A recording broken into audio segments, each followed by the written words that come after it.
I want to talk about this glorious thing that I'm wearing right now. From the front, it just kind of looks like I'm Gumby, but from the side, you definitely can see that this is a fish head and a fish body with fins and marbled salmon flesh. I did a video very recently where I introduced the deity Oannes, the Babylonian merman of knowledge and wisdom, who emerges from the Persian Gulf to bestow said knowledge and wisdom upon humanity. I like Oannes' fish cape. I would like a fish cape of my own, a fish mantle that I can proudly don through the winter to protect me and to remind me to personally do better. I also happen to play a whole lot of Splatoon, particularly the salmon run mode. I've always been a big fan of the appearance of salmon flesh. I have implemented it into many of the things that I've created, and it's also something that I enjoy eating in all of its forms. Whether it's smoked, cured, grilled, raw. We got rations from the grocery store.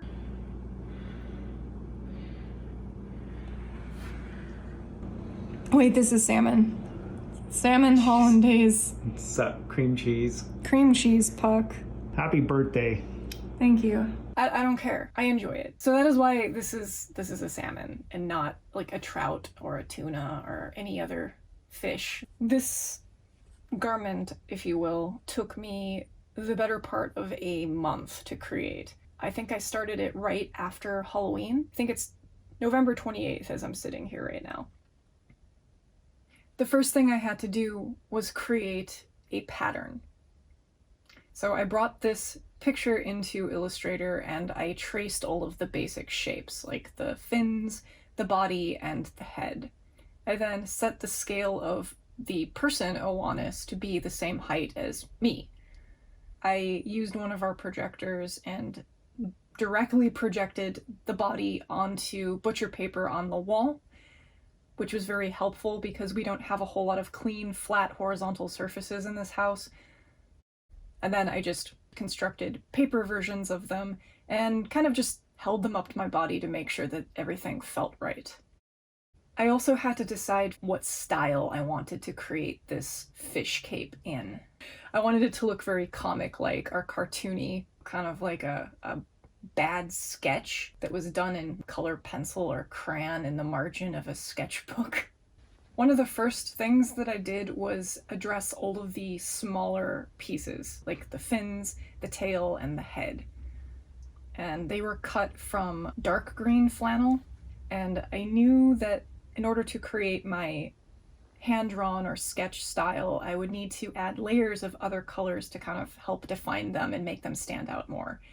I had this other shade of green flannel, and I knew that I wanted to cut kind of like fin-like ribbing out. I didn't properly quilt them in place, which would involve kind of folding and tucking the edges under and sewing them down. I don't know how to do that, so they just kind of got tacked down. I realized that they're going to fray a little bit, but I think I'm okay with that, given that this is meant to look kind of rough around the edges as a whole. I did end up using the quilting batting as the stuffing in between my fish fin layers that help give it a little bit of weight and pillowiness that I think is appropriate for these appendages. The body of my fish mantle is two separate pieces. There is the skin side, which has all of the fish scales, and then there is the flesh side, which has the salmon fat marbling.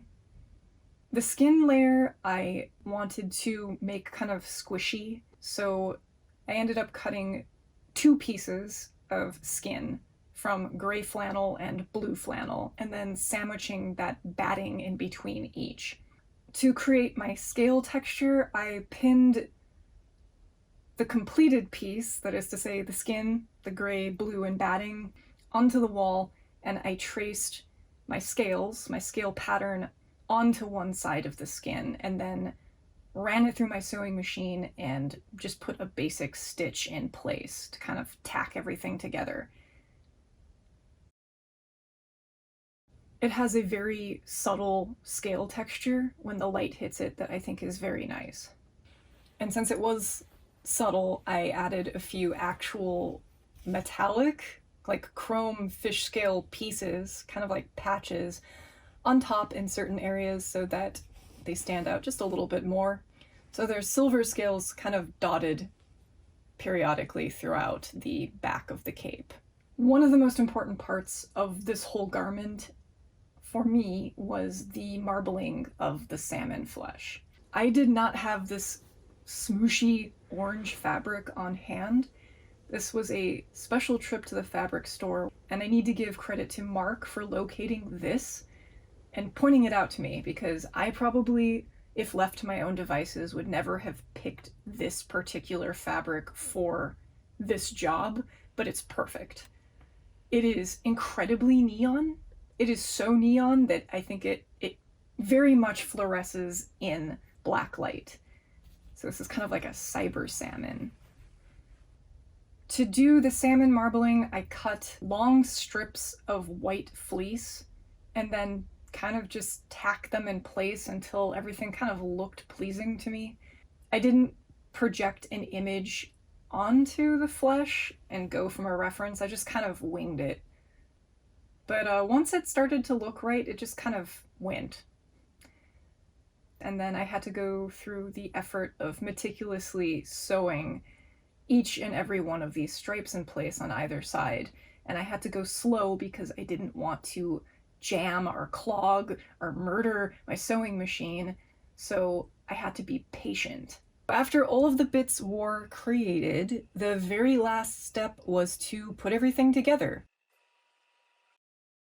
It didn't take a lot of time, but it took a lot of focus and patience because it needed to happen correctly and in an ordered fashion. Over the period of the previous weekend, I was able to slowly get everything kind of patched together and in a shape that I could test it out and wear it and make sure that all of my proportions were correct, which they are. I think it turned out pretty well. Like, it's not necessarily a blanket that I can wrap around myself, but it wasn't supposed to be. Like, I did really want this to be cape-like, like a mantle, very much like the one worn in the image that I keep referencing.